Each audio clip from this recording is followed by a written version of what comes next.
안녕하세요. 절세로 미래를 바꾸는 김연아 기사입니다. 오늘은 취업할 회사 또는 내가 취업한 회사 그리고 투자를 계획하고 있는 회사가 과연 망할 회사인지 알아보는 방법에 대해서 알아보도록 할게요. 바로 재무제표를 보는 것인데요. 재무제표를 통해서 몇 가지만 간단하게 체크를 해도 이 회사가 망할 것 같다. 아니면 지금 자금이 많이 부족하구나. 이런 것들을 알 수가 있거든요. 그래서 내가 취직하려는 회사가 월급을 밀리지 않을지 그리고 앞으로 믿고 나갈 수 있는지 이런 것들을 살펴보는 건 당연히 매우 중요하겠죠? 저희 회계사들끼리 하는 말이 있는데요. 저희는 사람을 믿지 않습니다. 장부를 믿습니다. 이런 이야기를 하거든요. 사실 이제 회사가 엄청 잘 나간다고 이게 자랑들을 많이 하는데 막상 까보면 별게 없는 경우가 많이 있거든요. 물론 이제 재무제표가 기업의 미래 성장 가능성을 담아내지는 못하는 측면이 있지만 현재 기준으로는 기업의 재무 상황이 어떻다라는 것을 정확하게 판단할 수 있는 것이죠. 결국 어쨌든 실제로 이 회사가 돈을 벌고 있는지 아닌지 미천이 드러나게 되는 겁니다. 저희처럼 기업의 의뢰를 받아서 업무를 진행하는 경우에도 우리가 재무제표를 통해서 이 회사의 재무가 탄탄하구나, 그럼 우리 수수료도 잘 받을 수 있겠다, 밀리지 않겠구나, 이런 것들을 판단하게 되거든요.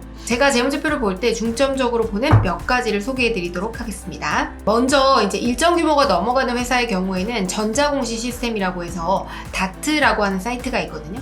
여기에서 재무제표를 보실 수 있습니다. 재무제표를 볼 때 저는 이제 재무상태표에서 먼저 자산 내역을 보거든요. 그래서 유동자산 내역 중에 현금 및 현금성 자산이라고 해서 즉시 현금화할 수 있는 자산의 규모가 대략적으로 어느 정도인지 이런 것들을 파악하고요. 그다음 매출채권 같은 경우에는 이제 매출이 발생을 했지만 아직 회수하지 못한 거거든요. 그렇기 때문에 매출채권 잔액이 매출액 대비해서 너무 과다하게 되면 이것이 계속 돈을 못 받고 있다 라고 하는 것이 되기 때문에 부실채권으로 판단을 합니다. 그래서 기업의 부실 가능성을 판단하게 되고요. 또 이제 단기대여금이라고 하는 항목이 있는데 주주나 임원이나 관계회사나 직원 등이 돈을 빌려간 거라고 보시면 돼요. 그래서 회사의 자금을 자꾸 외부로 빌려주게 되는 것인데 저 같은 경우에는 이 회사의 자금을 외부로 유출하는 것을 별로 선호하지 않아요. 이런 기업들은 그다지 선호하지 않는다. 자, 다음으로 이제 비유동 자산 중에는 토지와 건물이 있거든요. 유형자산이 있는지 봅니다. 근데 이제 해당 건물이 어디에 위치했는지도 중요하겠죠.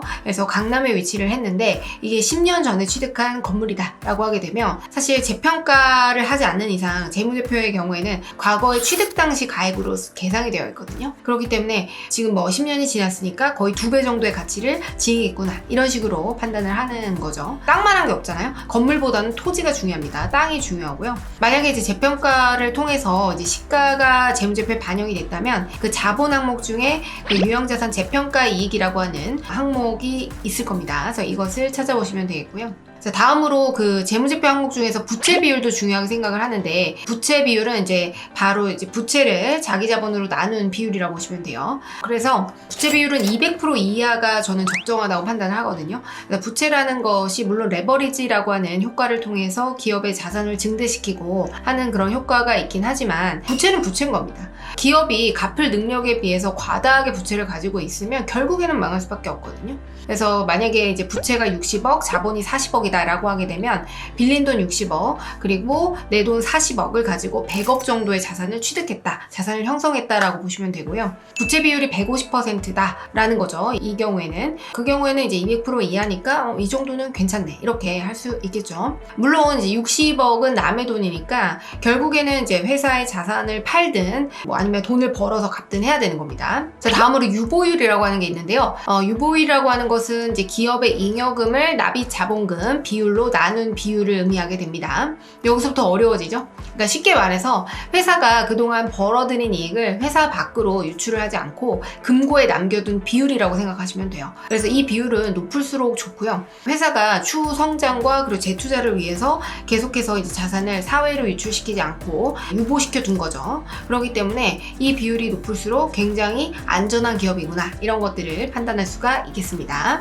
자, 그 다음 재무제표 중에 손익계산서로 넘어오게 되면요. 이제 매출액, 영업이익, 당기순이익 이렇게 크게 세 가지로 분류가 되는데 이 중에서 이제 영업이익을 가장 중요하게 봅니다. 물론 이제 당기순이익이 바로 이제 세금을 내고 나서 회사에 이제 순수하게 남는 최종 순이익이거든요. 이걸로 이제 배당도 할 수 있는 거고, 그리고 주주가 가져갈 수 있는 찐 금액이긴 하지만, 그러니까 이 금액은 건물을 매각하거나 아니면 이제 투자한 금융자산에서 이익이 발생하는 등의 어떤 영업의 수익, 비경상적인 이익과 비용이 반영되는 항목이에요. 그렇기 때문에 회사가 정말 영업을 통해서 벌어들인 이익이 얼마냐 이거를 보려면 영업이익을 보셔야 되는 거죠. 그래서 영업이익이 이제 성장 추세에 있는지, 매출액과 영업이익이 성장 추세에 있는지를 보는 것이 굉장히 중요하다고 할 수 있겠습니다. 자, 그다음 재무제표 중에 현금흐름표도 있는데요.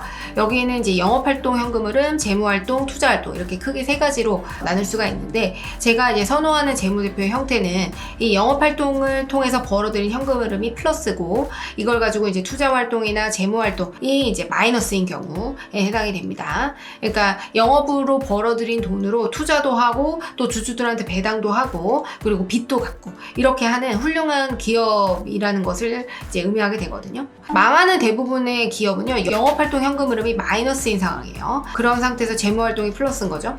그래서 유상증자를 밥 먹듯이 하고, 그래서 주주들의 돈을 가지고 그 영업활동에서 결손이 난 거 있죠. 이걸 메꾸고 있다는 거예요. 여러분들 주식 투자할 때 유상증자를 밥 먹듯이 하는 기업들 보실 거예요. 이런 경우에는 좀 주의하셔야 되겠습니다. 이런 회사들 때문에 손실을 많이 보셨을 텐데 주의를 하셔야 되고, 정말 알짜고 되게 훌륭한 기업들은요, 최대한 외부 자금 조달을 안 하려고 해요. 신중하게 판단하는 것이죠. 내가 버는 것만으로도 풍족한데 굳이 이 외부 투자자를 들여가지고 간섭을 안 받고 싶겠죠. 또 그 외로 상호명을 밥 먹듯이 바꾸는 회사들이 있어요.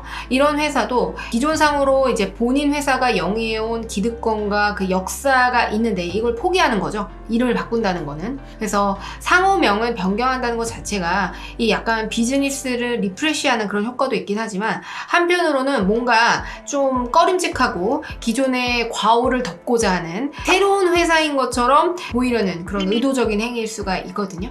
그렇기 때문에 이런 부분들을 좀 주의하셔야 되겠습니다. 이렇게 재무제표를 조금만 알아도 내가 이제 훌륭한 기업에 다니고 있다라고 하는 그런 자부심을 가질 수도 있고요. 회사가 망할 것 같으니까 아무래도 다른 대안을 찾아봐야 될 것 같다. 이런 경각심을 가질 수도 있겠죠. 재무제표를 알아야 하는 이유, 이 정도면 충분하겠죠? 여러분도 회계정보의 이용자가 되셔야 됩니다. 오늘도 유용한 절세민이었습니다. 감사합니다. 안녕.